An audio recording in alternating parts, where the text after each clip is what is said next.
And yeah, especially older women, they were a lot more confident to come and make their complaints public. And this the males of the organization, they got together and they undertook kitchen duties for this activity to challenge the structures of yeah, so always women in the kitchen. So they cooked with nice meals for the women. And this is the last photo.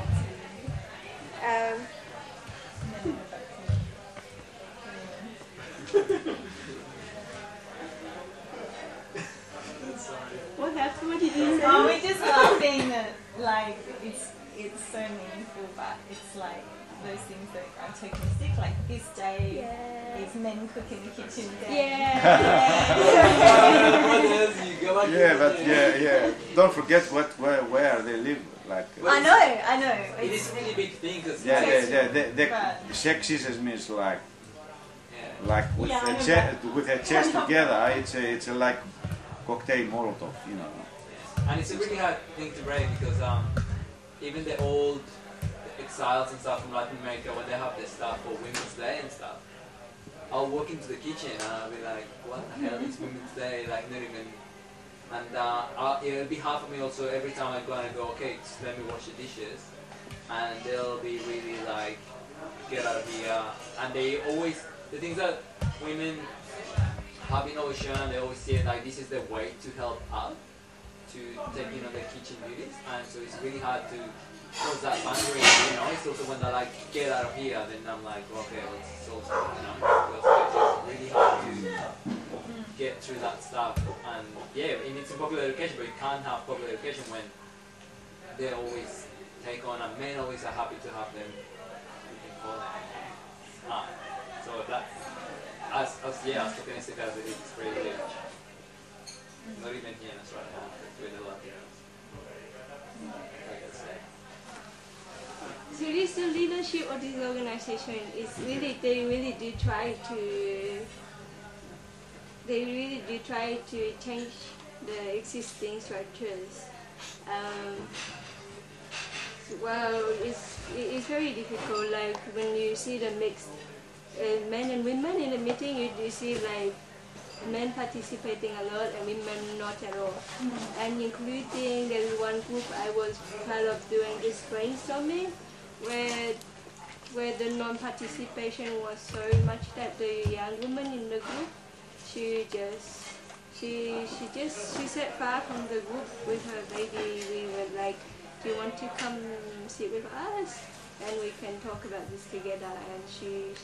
And we had to move to where she was because she didn't come. And it's a lot of work, and it's a long.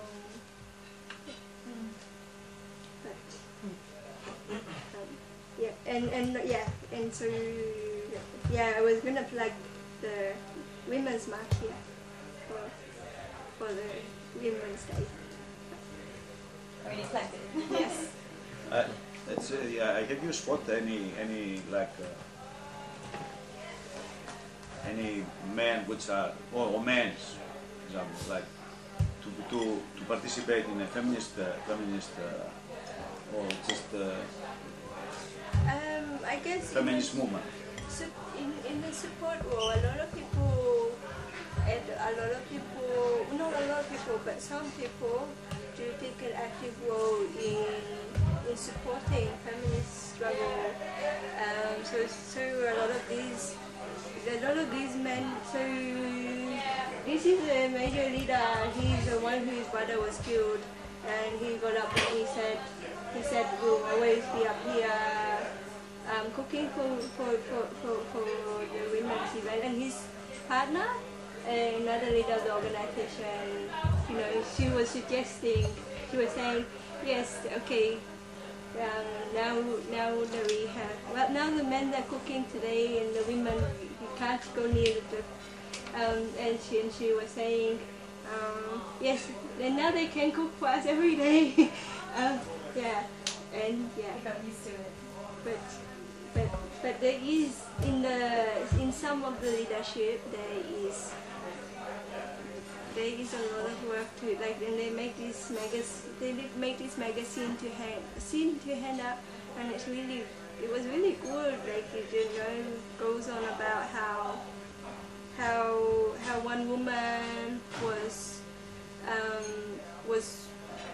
undervalued from birth, and she married and she was abused by her husband, and undermined in every way, but she questioned the norms of society and expectation, and she went and she was a major leader against them in her community, and yeah, so on one hand there is some organizations and some people doing a lot of work. On the other hand, I would also say there is a lot of sexism, and including I experienced a lot of sexism, and I was really annoyed about.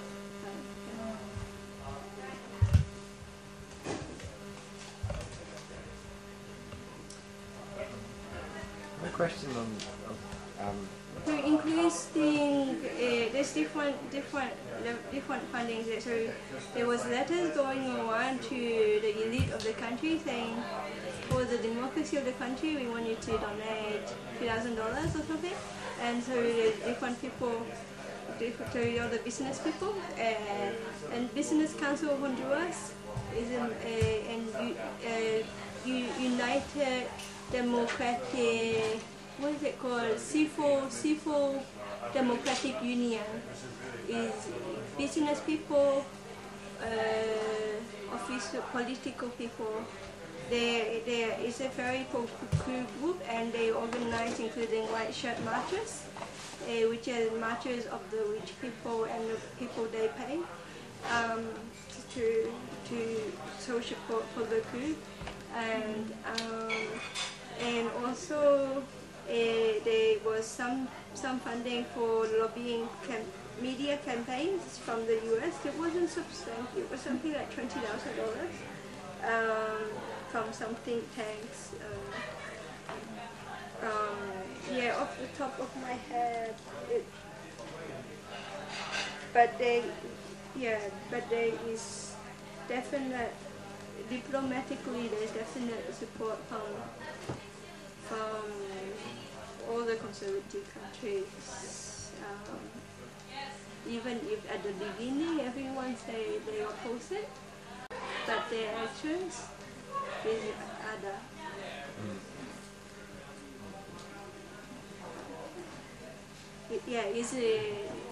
I was talking with Dr. Juanjo Almendares, who is the director of Friends of the Earth International and the director of Center for Prevention of Treatment and Torture in Honduras, and he was saying it's important to emphasize that it was an international coup.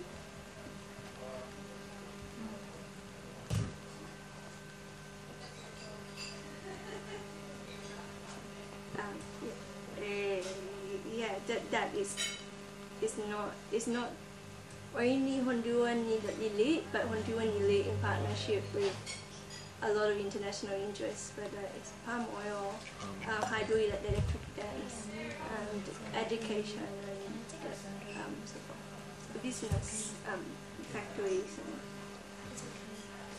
So, do you think there's any direct connections to companies that you could possibly, make people aware of?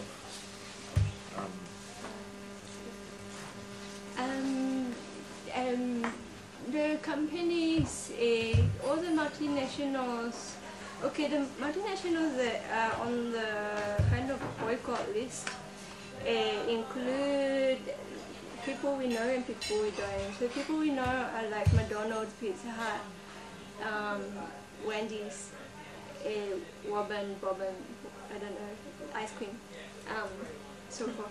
And people we don't know, so there's Dinant is a company, a Honduran company that does the palm oil, and there's a lot of like sweatshops. Yeah, but there's no kind of obvious clear target. I think, I don't know. There's a lot of business interests, or wanting to get what they can, rather than one particular. So maybe you could say that you want to boycott a way of life in a way. If you know what I mean, like Boycotting, yeah, boycotting something kind of thing. yeah, like you can't target one thing because there's thousands more that are still doing the same thing. So maybe boycotting it. I think that's often the thing with boycotting as well. Like most things are really big and really bad, have certain interests. And, Boy.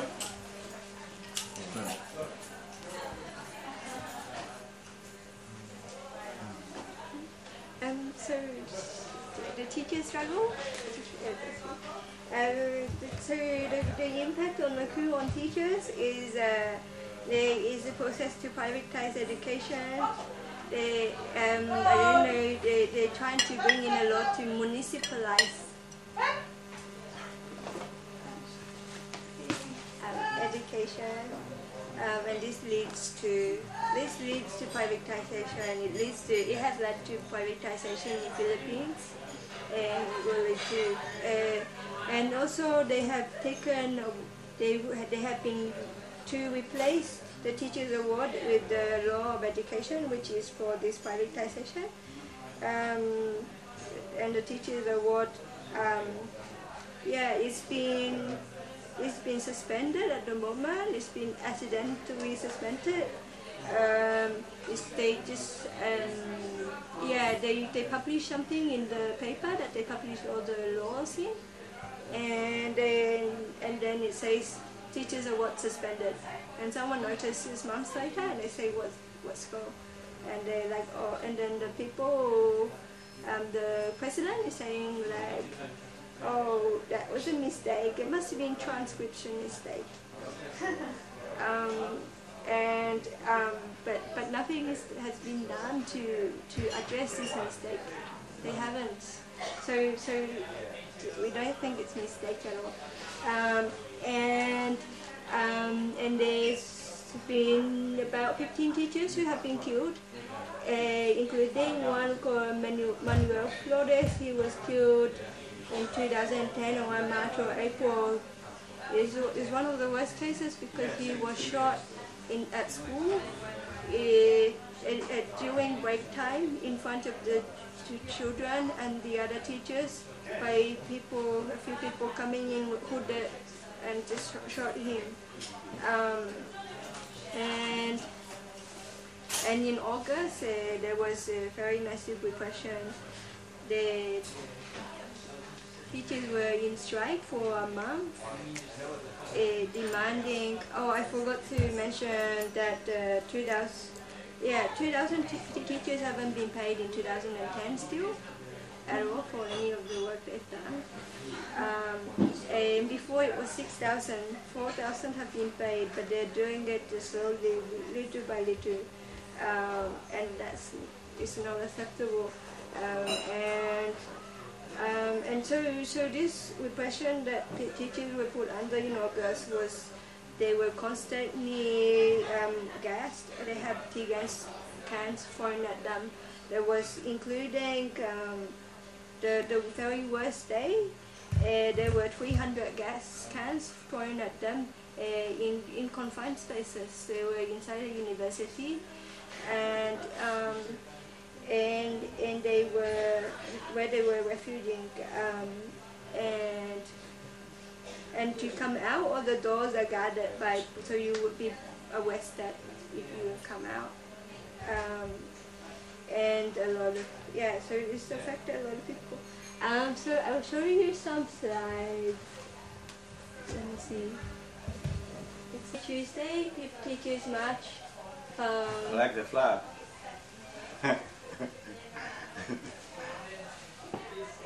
didn't see the flag, but I like the flag. Okay. So Black and red. This is a Monday, and they managed to march to the Congress, and this is a Tuesday. They have the assembly, and then they have march. But okay, so this is in bad order. This is police. We walk the whole Congress around the streets, then we militarized. And this is just one of the bridges. And the police, they were really aggressive. But we didn't. But these police didn't actually attack us. They pretended they wanted to. They came out for 1 second, like in an attacking position, but they came back. But then there must be another similar contingent of police in another bridge where the teachers tried to cross to the Congress, where teachers were attacked, and that's where this picture is, where people are running from the gas. So on this day, the teachers. So there was gases flying at teachers, at the bodies, at the cans at the bodies of the teachers, and after the protest, because the police want to, because there's a lot of media campaign to say teachers are lazy and so forth, and that's why they are having strikes. It's funny that lazy teachers would work for 12 months without pay. But they wanted a West teacher, so they went around and they found this vehicle that was from one of the teachers' unions, so you can see it says Copen. And then they arrested the people in this car, 4 teachers, and it was not near the demonstration, and they are undergoing charges for terrorism right now.